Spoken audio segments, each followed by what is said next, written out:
Matagumpay na pinagdiwang ng Police Regional Office 5 ang pagtatapos ng ika-30 Police Community Relations Month sa Camp Brigadier General Simeon Ola sa Legazpi City nitong Biyernes, August 1. Bahagi ng pagdiriwang ang pagkilala sa 20 individual at unit ng pulisya sa Bicolan na nagpakita ng kahusayan sa kanilang mga tungkulin. Kasama sa mga ginawaran ng pagkilala ang Catanduanes Police Provincial Office na pinamumunuan ni Provincial Director Police Colonel Elmer Rioga Sereno, kung saan kinilala ang naturang tanggapan bilang Outstanding Police Community Affairs and Development Provincial Police Office, pangatlo sa Best Community Service-Oriented Policing System Special Category para sa kanilang Project Isla, Outstanding Revitalized Police sa Barangay Team, ang kanilang Team Sagrada, at pangatlo rin sa Best CSOP Main Category para sa kanilang Save a Child, Create a Leader Project sa pangunguna ng Acting Chief of Police ng Bagamanok MPS na si Police Captain Gringo Taule. Importante po na may collaboration tayo sa ating mga nasasakupan, especially in community. So, pagpatuloy po namin itong nasimulan ng Catanduanes at paigtin pa namin ang komunikasyon at police community relations namin sa ating mga kababayan sa Catanduanes.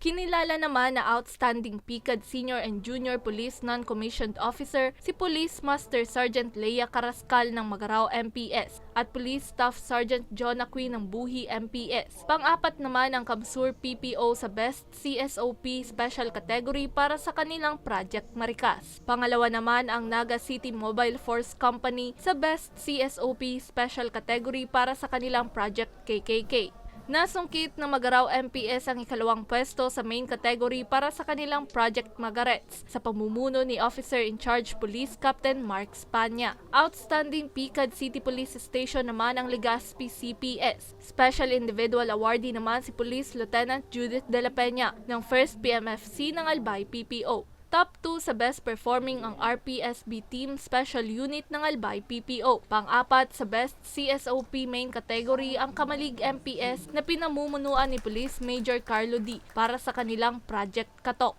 Hinirang bilang Outstanding PICAD Senior Police Commissioned Officer si Police Colonel Alex Daniel, Provincial Director ng Sorsogon PPO. Outstanding PICAD Junior PCO naman ang Chief of Police ng Kasiguran MPS na si Police Major Marmay Fartingka. At ikalima sa Best CSOP Special Category ang Sorsogon 2nd PMFC para sa kanilang Project Kapatid. Pinarangalan naman ng Camarines Norte PPO bilang regional winner sa Best CSOP Special Category para sa kanilang Project Kabalikat. Regional winner ang Santa Elena MPS sa pangunguna ni Police Captain Noel Arimado sa Best CSOP Main Category para sa kanilang Project Elena. Habang Outstanding PICAD Non-Uniformed Personnel si NUP Maria Laarni Datario ng Santa Elena MPS. Nakatanggap naman ng isang parangal ang Masbate PPO bilang Top 3 Best Performing RPSB Team Special Unit.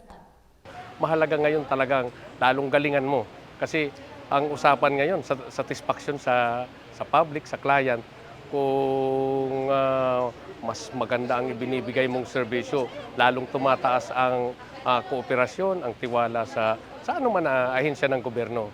So it is about building and establishing, maintaining trust and yung mataas na antas ng serbisyo ng ating mga kapulisan. Layunin ng pagdiriwang na pagtibayin ang ugnayan at pagtutulungan ng pulisya at ng mamamayan para makamit ang pangmatagalang kapayapaan at magkaroon ng ligtas na pamayanan. Para sa mga balitang Tatak Bicol, Mae Encinares.